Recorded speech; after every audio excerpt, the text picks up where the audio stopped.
There are geostrategic implications for everything that's happening longer term here. If you think about Iran and Venezuela, their illicit oil is being purchased primarily by China. That illicit oil is now coming under U.S. control. That's going to have a major impact on China. You think about China competing against us with rare earth minerals, we're going to control the flow of oil. It's not about producing the oil as much as it is about controlling it, and with oil under control, and Venezuelan oil under American control, I think we see what's happening in Iran. There is a change underway right now.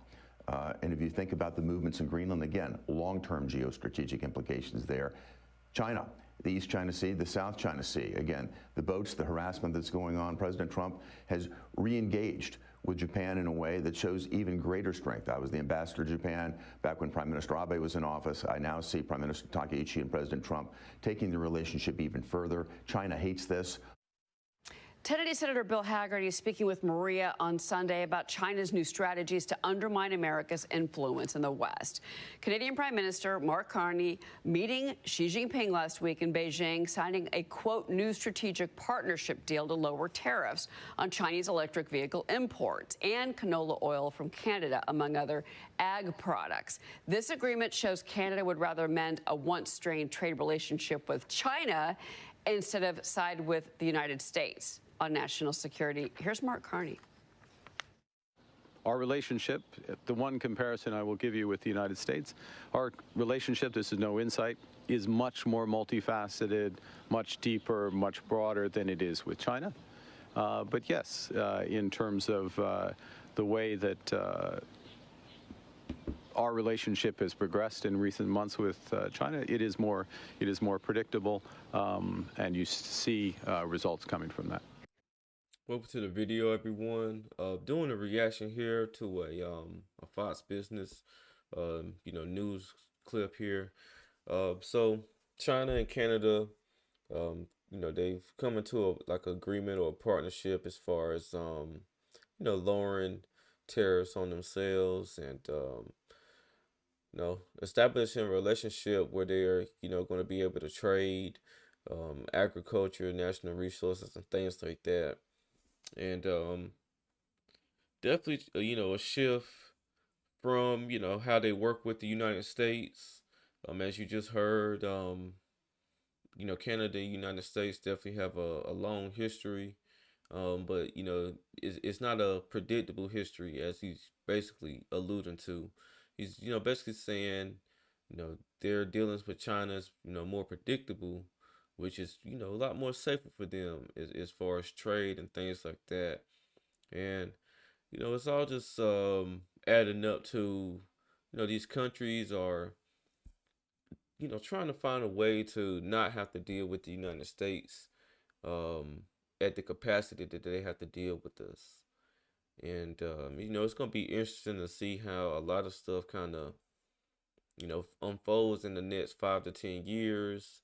As far as BRICS and, other countries just, again, not want to really deal with the United States as they normally have. And,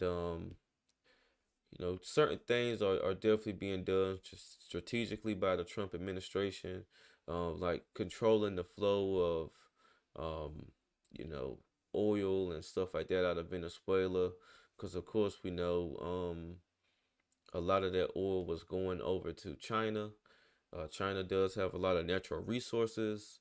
That's why I feel like Greenland is another, key aspect to not only just for national security, but they also have natural resources in Greenland that is, very useful to the United States and, again, national security.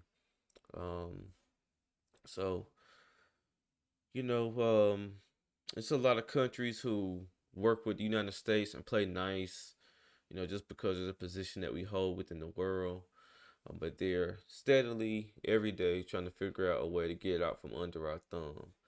That's just something that, I've grown to learn over the course of these last few years.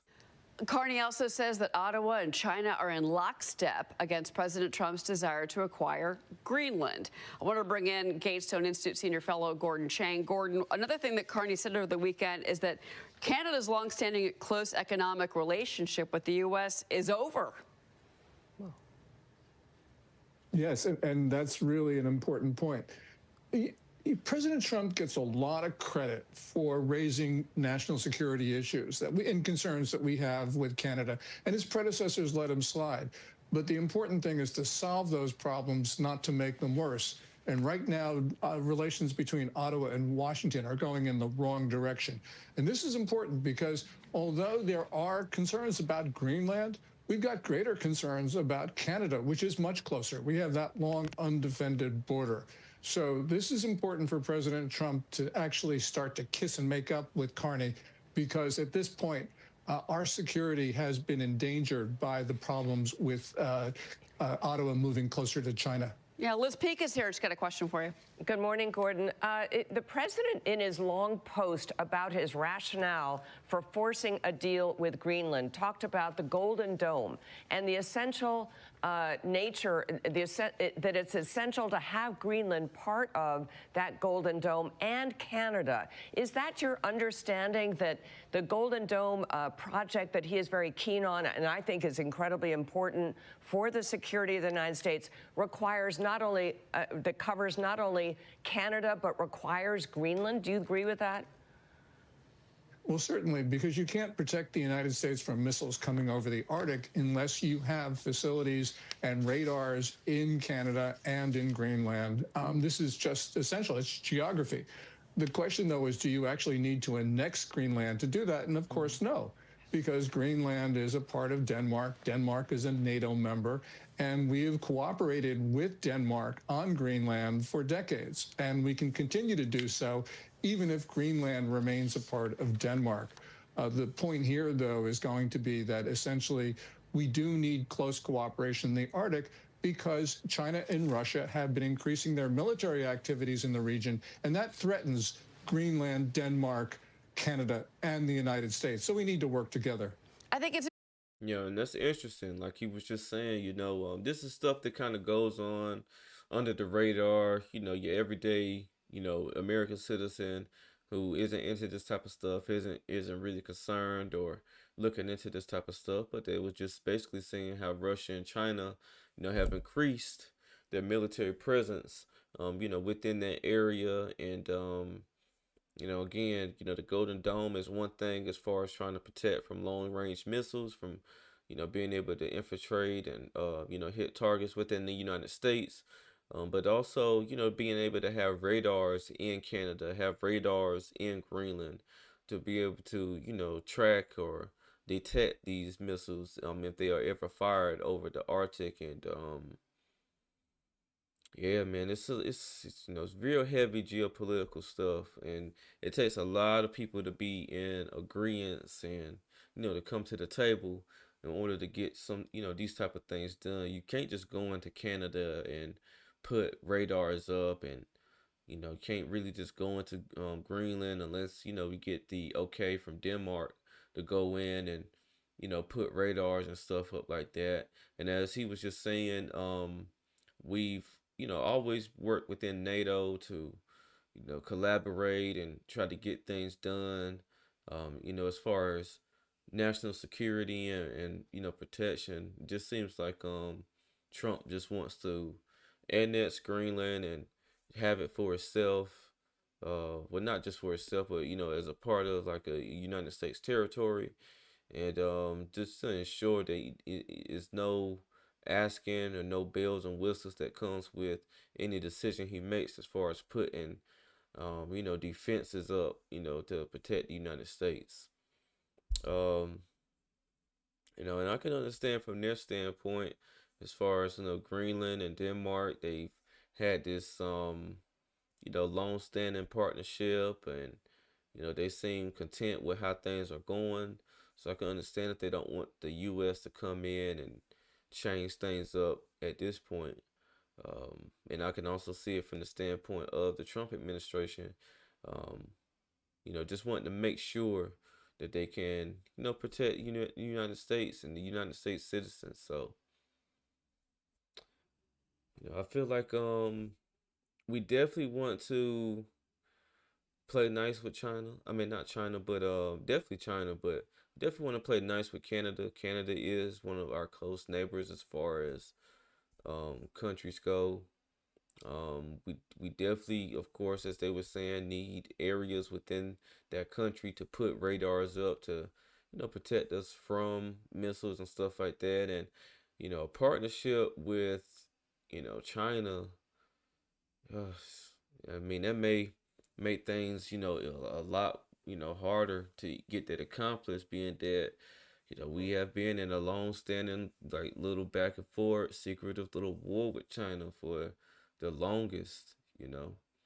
Again, even though we play nice, every day there's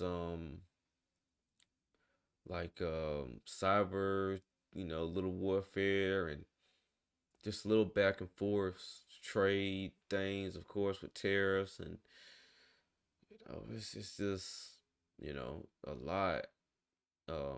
Even like with TikTok, and it's just a lot that goes back and forth, because of course the U.S. felt like TikTok was being used as a spy tool, and then people around the world know that Americans are the biggest consumers and the biggest time wasters, the biggest procrastinators, in the world. So they know something like a TikTok is definitely going to get everybody's attention. And if they want to have a look into the United States, and just start calculating tendencies, seeing the sentiment of the people, what better way to do it than to create an app to where you can get on there and just do not any and everything, but just really give a peek into the United States, and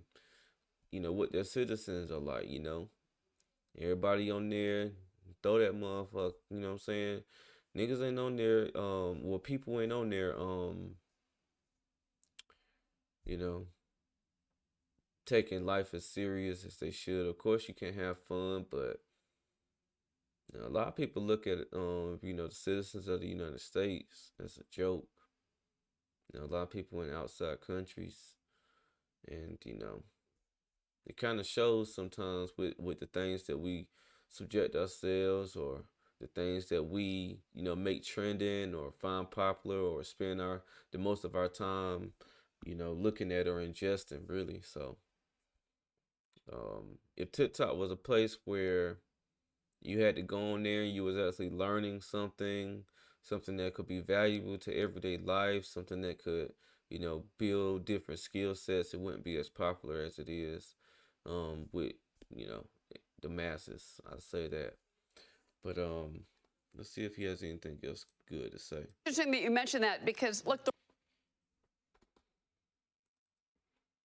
Russians have been using that Arctic region, the waters there, for their submarines and their ships for years. And the United States used to have tens of thousands of troops in Greenland, but we reduced that over the years.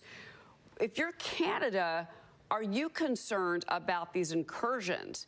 And does it make more sense to play nice, if you will, with China or even Russia, because you're worried about your own border?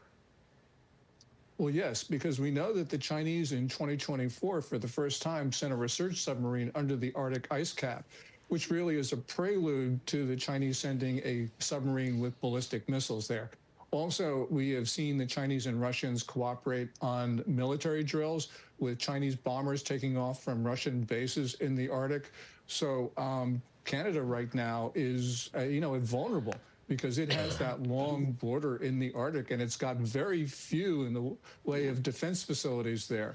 And by the way, this is also a problem for the United States, because despite all of the Chinese and Russian naval activity in the Arctic, we do not have a naval base in Alaska, which is our Arctic frontier. So, it's not only Denmark that went to sleep on Greenland, and the Danes have admitted that, but it's also the Canadians and the Americans. We have all neglected the Arctic, and the Chinese and Russians are taking advantage of that. Right, and we've got a lot of our ships right now are actually still concentrated in the Caribbean and off the coast of Venezuela. So there's that asset question mark as well. That's played into the Iran story.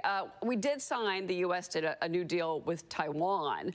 So it's a new trade deal. It did lower American tariffs on Taiwanese goods to 15% in exchange for $250 billion of investment into American technology. That's more than $165 billion from Taiwan Semiconductor in U.S.-based chip manufacturing. Now, China condemns this. They say they firmly oppose the agreement. They still claim that Taiwan is their territory. The House China Select Committee did pass a funding bill last week, which secures over $2 billion for Taiwan's defense against China, Gordon. I want to get your thoughts on this, because the other thing that Taiwan Semiconductor is, they're going to be. So, we're given new deal with Taiwan, of course, semiconductor, that whole thing. But we're also putting aside 2.3 billion in foreign military financing, grants and loans, as you see here, for Taiwan to help them defend against China if need be. Of course, you just heard China feels like Taiwan is their territory, and they don't like us, making a deal with Taiwan. All of this is super geopolitical. It's all about who's working with who's doing what. As you just heard, there's